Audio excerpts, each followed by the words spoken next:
Next is the resolution. Resolution number 02-2010, requesting the Attorney General to reclassify the city of Elizabethtown, Kentucky as a second-class city due to an increase in the population per KRS 81.032. I hear a motion to read the resolution. So moved. I second that motion. All in favor? Aye. All opposed? Aye. Aye. So that's 4-2. Yes. 4-2. So that motion fails. Mr. Chairman, I think that if that fails, obviously we won't have a motion to adopt it, but I think that we would normally or could normally have a period of discussion before a vote was taken. Well, Is that correct? I can open it up for discussion if the council I would just- like. We could, if that's the will of the council. I mean, our normal I course just of action is to wonder vote if there upon are the actual any- reading, you know, but This that's is a resolution that it's a historic resolution in just discussing it, in that it has not, such a resolution has not been presented to this council for 94 years. And it seems to me that just on that merit alone, it ought to be discussed.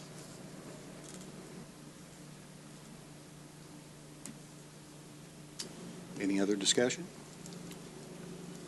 I would just say, and again, we've already taken a vote on it. I think it was, voted 4-2 not to read the resolution.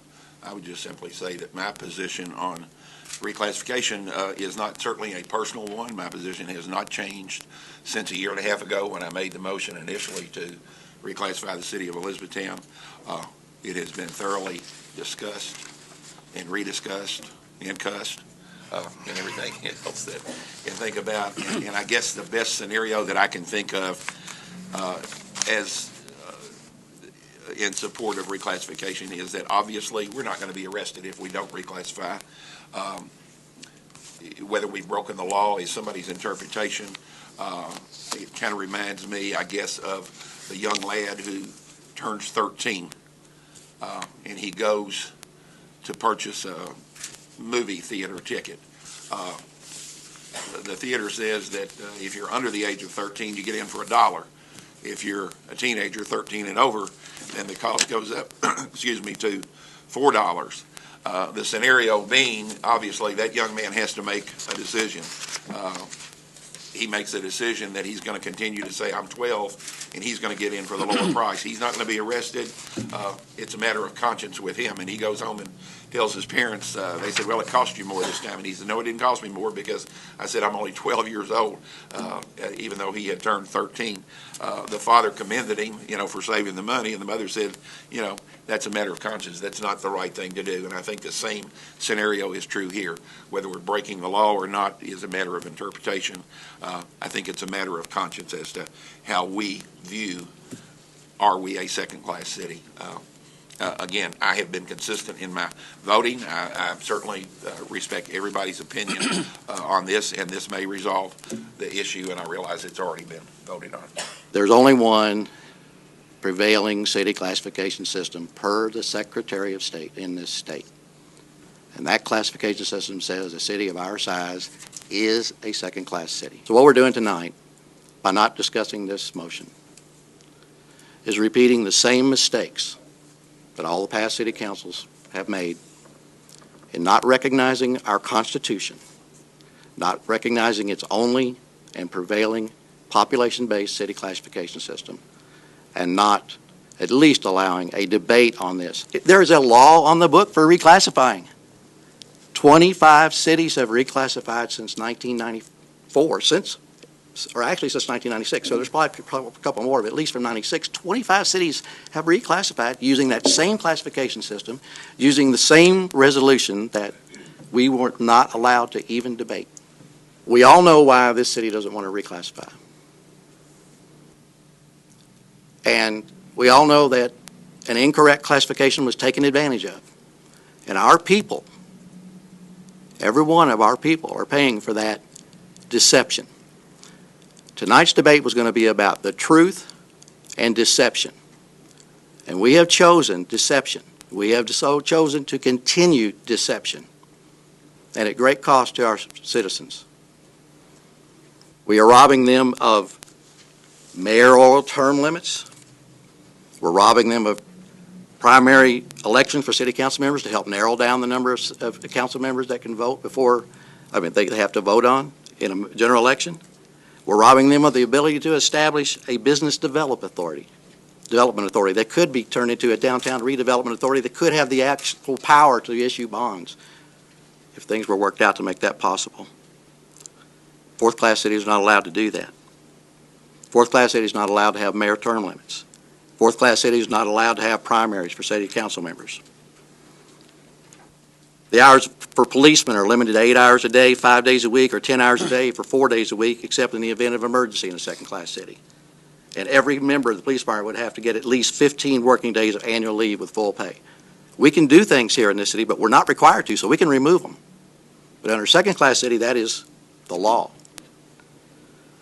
In a second-class city, the fire department has to be divided into 3 platoons, each platoon on duty 24 consecutive hours, after which the platoon serving 24 hours shall be allowed to remain off duty 48 consecutive hours, except in the case of a dire emergency. And all employees of the fire department shall be given not less than 2 weeks of absence annually with full pay. Now, we can do that if we want to in a fourth-class city, but we're not required to. There are a lot of benefits to being a second-class city. The Constitution says we should be a second-class city. We have a procedure to do it. But what we have in this city, sitting up here tonight, when you saw the 4 votes, is a refusal to honor the Constitution. Everyone up here took an oath to support the Constitution. And when you ignore the Constitution's classification system, in this case, in the case of city classification, when you ignore it, you are not honoring the Constitution. Well, I respectfully disagree with you because I wish the attorney that I seeked his opinion. There's a lot of people in this community has a lot of respect for him, but he has friends on both sides of this issue and asked that his name not be mentioned. But I also respect his opinion too. Is he a state official? Not at this time. Okay. He's not a state official. So you're... I'd appreciate if you wouldn't discredit him. I'm not discrediting. I'm not discrediting. he I asked ask me not to you, use his I did name. not discredit him. I asked if he was a state official. I think you're working up to that. But go ahead. I'm not working up to that. Okay. I'm not. That's just a fact. I'm asking a fact. Is he a state official? The Secretary of State says, I just ran it off today. It's dated 2/16/2010. It's right there. Anybody in this room can go to the Secretary of State's website, look up, go to land, then go to cities, and then put frequently asked questions that go down to how is city classification determined, and it outlines the 6 classifications, and it says there was an amendment in 164, but then as you know, you read it yourself, it goes on to say that since the General Assembly has not created any new such classifications, the original requirements prevail. And it uses the word requirements. So I think it's a dishonor to our citizens, subject them to the regulations of a fourth-class city when we are really the size of a second-class city, and we should be operating by the regulations. There are 470 laws that apply to, or 470 in that neighborhood, laws that apply to the regulation of cities by their size or class. And we are basically saying, so what? So what? And that is not honoring the Constitution. We're choosing to retain an inaccurate and deceptive fourth-class city classification. And I can only say to the people of the city, I'm sorry that I couldn't do a better job in trying to get this city to do what it should do. I have done everything I possibly can, and I've had a lot of friends help me. And there are a lot of people who believe that this city has done the wrong thing, is doing the wrong thing, and has taken advantage of the situation. And I can only apologize to you for not doing a better job, but I will tell you that I've done all I can do. But this is not a dead issue, because I'd rather lose on principle than win clinging to a deception. All right, the resolution to reclassify the city of Elizabethtown has failed again by a 4-2 vote.